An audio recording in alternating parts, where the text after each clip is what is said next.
Hello guys, ഇന്ന് ഞാനൊരു romantic comedy ജോൺറയിലുള്ള ഒരു ആനിമയെ കുറിച്ചാണ് സംസാരിക്കാൻ പോകുന്നത്. ആനിമയുടെ പേരാണ് ഹൊറമിയ. ആനിമ കണ്ടന്റ് കേൾക്കാനും കാണാനും താല്പര്യമുള്ള ഒരു ആനിമ ലവറാണ് നിങ്ങളെങ്കിൽ പെട്ടെന്ന് തന്നെ ചാനൽ സബ്സ്ക്രൈബ് ചെയ്യുക.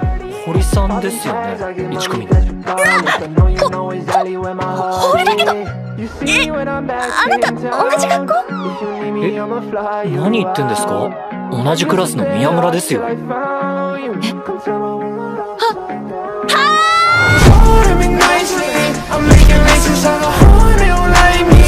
And all these racks in my pores don't excite me. She likes to lean in Louboutins cause she pricey. Yeah, yeah, talk me nicely.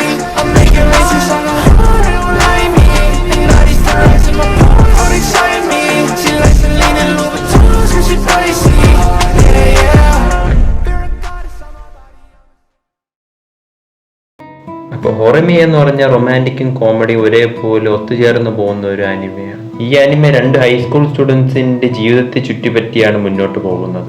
ഈ രണ്ട് ക്യാരക്ടറിൽ ഫീമെയിൽ ക്യാരക്ടർ നല്ല പോപ്പുലർ ആയിട്ടുള്ള ഒരു ഗേൾ ആയിട്ടും അതുപോലെ തന്നെ മെയിൽ ക്യാരക്ടർ അത്ര പോപ്പുലർ അല്ലാത്തവനും വളരെ ഒരു പഠിപ്പിക് മൈൻഡുള്ള ഒരു പയ്യനുമായിട്ടാണ് കാണിക്കുന്നത്. പക്ഷെ ഇരുവർക്കും അവരുടെ ക്ലാസ്മേറ്റ്സിന് പോലും അറിഞ്ഞുകൂടാത്ത വേറൊരു മുഖങ്ങളുണ്ടായിരുന്നു. വീട്ടിലുള്ളതുപോലെ അല്ലായിരുന്നു ഇരുവരും പുറത്ത് കാണിച്ചിരുന്നത്. കാരണം ഇരുവർക്കും പ്രത്യേകതരമുള്ളായിരുന്ന സ്വഭാവങ്ങളിലുണ്ടായിരുന്ന രണ്ട് സോഷ്യൽ സ്റ്റാറ്റസുകൾ ഉണ്ടായിരുന്നു. ഇരുവരും ഇത് ആരും അറിയാതെ ഈ സോഷ്യൽ സ്റ്റാറ്റസ് കൊണ്ടുപോയിക്കൊണ്ട് തന്നെ ഇരുന്നു. കഥ തുടങ്ങുന്നത് എന്താണെന്ന് വെച്ചാൽ നമ്മുടെ ഫീമെയിൽ ക്യാരക്ടറിന്റെ അനിയൻ ഒരു ദിവസം മൂക്കൊക്കെ പൊട്ടി ഒരു ദിവസം അവരെ വീട്ടിലെത്തുകയും അവനെ കൊണ്ടുവന്നത് ഒരു ടാറ്റു ഒക്കെ ചെയ്ത ഒരു ഫേക്ക് പയ്യനുമായിരുന്നു. അപ്പോഴാണ് ഈ ഫീമെയിൽ ക്യാരക്ടറിന് മനസ്സിലാവുന്നതും മെയിൽ ക്യാരക്ടറിന് മനസ്സിലാവുന്നതും ഇവർ രണ്ടുപേരും സ്കൂളിൽ വെച്ച് അറിയാവുന്നവരാണെന്നും പക്ഷേ ഇവർ രണ്ടുപേരും സ്കൂളിൽ വെച്ച് കാണുന്നത് പോലെ അല്ലെന്നും ഇരുവരും അവരുടെ സോഷ്യൽ ഐഡന്റിറ്റി മറയ്ക്കാൻ വേണ്ടി പുറത്തൊക്കെ ആക്ട് ചെയ്യുകയാണെന്നും.